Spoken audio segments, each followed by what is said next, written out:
Joaquín Mbomio Bacheng, Malabo littoral.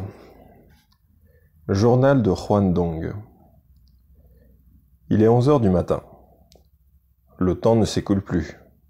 Les heures ne passent plus. Les secondes ne comptent plus. Les années sont maintenant des siècles, les siècles des secondes, et une seconde, la moindre seconde, est éternelle. Une éternité. J'ai cessé de vivre. Qu'importe qu'il soit minuit ou 11 heures. En Espagne ou en Guinée, en Europe ou en Afrique, si les tribunaux ancestraux ont déjà scellé mon sort. Mon dernier sanglot, ma dernière pensée, mon dernier soupir, le dernier soupir de mon âme, mes ancêtres ont tout emporté. Ils sont derrière moi, haletants, souffrant, courant, galopant dans ma dernière course jusqu'à la mort. Peut-être pour mon salut, pour mes retrouvailles. J'aurais aimé mourir dans la gloire, en héros de ma tribu, comme mes aïeux, comme Bomba, le fondateur de ma caste.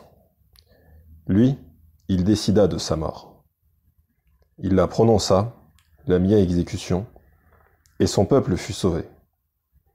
Bomba rendit son dernier souffle, entouré, protégé souverainement par les siens, alors que moi, je meurs dans la misère, je souffre dans la solitude, je meurs en exil, loin des miens. Et les ancêtres sont déjà là, ils sont venus me chercher. Je continuerai à vivre après ma mort. Je vais les rejoindre, je serai avec eux. Mon corps leur servira de dîner, leurs palais goûteront ma chair, ils boiront mon sang, et dans le silence de la nuit, ils me feront une fête, ils célébreront mon décès, et dans la chaleur de leur ventre, je renaîtrai. Je serai à nouveau membre de mon ethnie, digne de ma tribu. Ils donneront mon nom au nouveau-né pour perpétuer la lignée. Ma vie a été très courte, très confuse. C'était presque un souterrain, quelque chose comme un tunnel. Il est 16 heures. Je prépare les derniers examens de l'école professionnelle d'éducation. Je suis par conséquent en stage de formation et toutes les semaines, je prépare des sujets de littérature pour les élèves du lycée Carlos Luanga. Ce sont des élèves de seconde, une classe formidable. Les garçons sont très appliqués et les filles très intelligentes. C'est dommage que je sois obligé de réduire le programme. Nous n'avons qu'une heure par semaine. Et c'est la même chose avec toutes les matières, sauf une.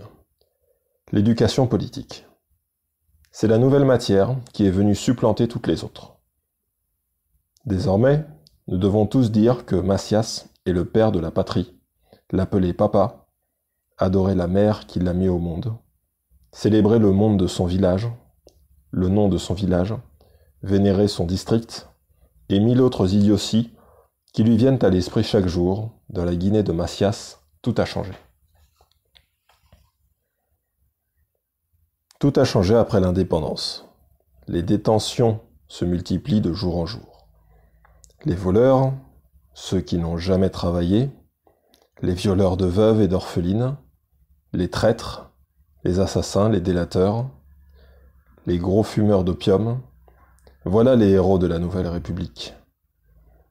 Les chapelles sont closes, les églises n'ouvrent pas, les cathédrales sont désertes.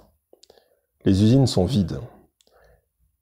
Les grandes entreprises ont quitté le pays. Tout est fermé, même les ministères du gouvernement de papa. Le seul endroit qui reste ouvert, offrant la vieille et amère hospitalité coloniale, c'est la grande prison de Bata. C'est même pire. En quelques années d'indépendance seulement, les nouveaux Africains, au pouvoir en Guinée, ont atteint un niveau de sadisme et de cruauté qu'aucun blanc espagnol n'aurait pu imaginer en 200 ans de colonisation. La prison modèle de Bata et celle de Blay Beach à Malabo sont devenues la scène principale de la tragédie nationale. La maison où tout bon Guinéen doit entrer au moins une fois par an. La victoire ou la mort. C'est le nouveau cri qui résonne dans la forêt africaine.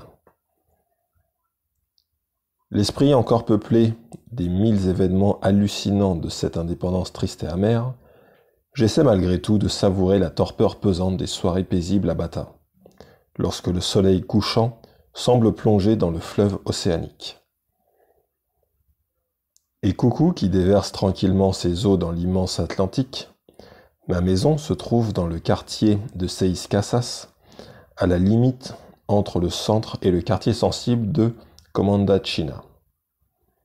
De ma chambre, j'entends le bruit d'une voiture qui s'arrête dans la cour et j'imagine que c'est ma petite amie qui arrive.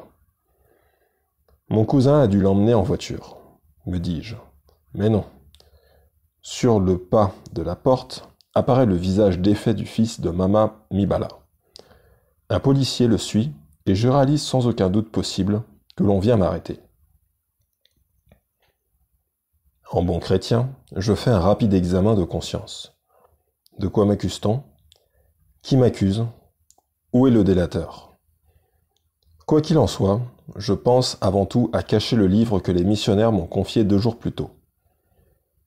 D'où que provienne l'accusation, la situation est très grave, et la découverte du livre des prêtres chez moi peut encore compliquer les choses. Le livre en question n'est autre qu'un cahier de 200 pages que le père comptable de la congrégation utilise pour contrôler ses dépenses. Les prêtres de la mission m'avaient confié ce livre de comptabilité à la veille d'une visite que leur avait rendue la milice populaire. À ce moment-là, après l'indépendance, les nouveaux officiers de l'armée guinéenne étaient généralement très peu formés, tels que le voulait Macias. Dans le nouvel État libre, la promotion dépendait uniquement du lignage et du niveau d'affinité personnelle avec le chef d'État au pouvoir. Ce dernier en promouvait certains et en rétrogradait d'autres, en fonction de leur niveau de brutalité dans leur manière de traiter au quotidien leurs nouveaux concitoyens. En quelques mois, la Guinée équatoriale eut ainsi une nouvelle lignée de héros, des hommes qui détestaient la lecture et adoraient la torture. La découverte d'un cahier couvert de chiffres à la mission catholique de Bata signifiait pour un commandant de l'armée guinéenne que les missionnaires avaient en leur possession de fabuleuses quantités d'argent. C'est pourquoi les prêtres, conscients de cette réalité et craignant les conséquences, avaient décidé de cacher leurs livres de comptabilité aux miliciens. Je me redresse et j'aperçois derrière le policier un lieutenant de la milice populaire, armé jusqu'aux dents. Le courageux militaire bouscule le policier et me demande si je suis celui qu'il cherche. Je demande à mon tour qui il cherche, tandis que la nuit de Gethsémani défile dans mes pensées. Il a sûrement la même scène en tête. Nous restons silencieux tous les deux pendant quelques secondes. Des secondes qui parurent une éternité. Commença alors un combat de regards qu'il perdit. Il me pria de le pardonner et de le comprendre. Lui n'était rien. Il n'était pas militaire, il n'était pas lieutenant. Avant, c'était un homme comme les autres, un bon paysan. Pendant l'époque coloniale, le futur lieutenant de la République vivait avec sa famille dans son village natal, en paix avec le monde, la conscience tranquille. Le paysan pacifique, brave fils de son village, avait une modeste plantation de café. Il allait chaque samedi à la petite ville voisine pour vendre sa production à Monsieur Aguirre, qui faisait 1 fois par semaine le tour des villages pour acheter du café. Aguirre, qui dirigeait la coopérative régionale, le payait équitablement, il donnait du poisson salé à sa femme, et surtout, il offrait généreusement de bonnes bouteilles de cognac Soberano aux paysans guinéens que celui-ci allait revendre à ses cousins de l'autre côté de la frontière, dans les villes gabonaises limitrophes de Oyem et Bitam. Par ce fructueux échange commercial, M. Aguirre prouvait aux Guinéens que les Basques étaient meilleurs que Franco. Le dimanche, notre paysan pacifique, allait ainsi à la messe, plein de confiance, dans la charité divine et dans la fraternité humaine. Un jour de 1968, ses voisins vinrent le chercher pour fêter l'indépendance. Le jour du triomphe noir. L'indépendance. Lui ne savait pas ce que c'était. On lui expliqua que c'était un changement de pouvoir, des blancs aux noirs. Le brave agriculteur, fils de son village, ne comprenait pas si même dans les églises, les saints, qui avaient tous les pouvoirs, étaient tous blancs, alors comment était-ce possible que le pouvoir arrive jusqu'aux noirs? On lui dit que c'était justement ça l'indépendance, et que désormais, même le Tout-Puissant accepterait à ses côtés des saints couleur ébène. On lui expliqua que l'indépendance revenait à entrer dans un paradis où tout était noir, car le nouveau président, ce qui revenait à dire nouveau Dieu, était un de ses compatriotes, fils de son village. Alors, du fait de la lignée, il se sentit possédé par une force magnétique qui grandissait lorsqu'il entendait la voix du nouveau Dieu de Guinée. Il préférait quand le nouveau chef parlait en fan, car le paysan ne comprenait rien à l'espagnol, ni son massa aguirre. Le commerçant basque lui disait toujours que le peu qu'il comprenait suffisait, qu'il était ainsi moins espagnol. Mais le blanc lui conseillait de se laver très souvent, des fois qu'il réussisse à changer la pigmentation de sa peau.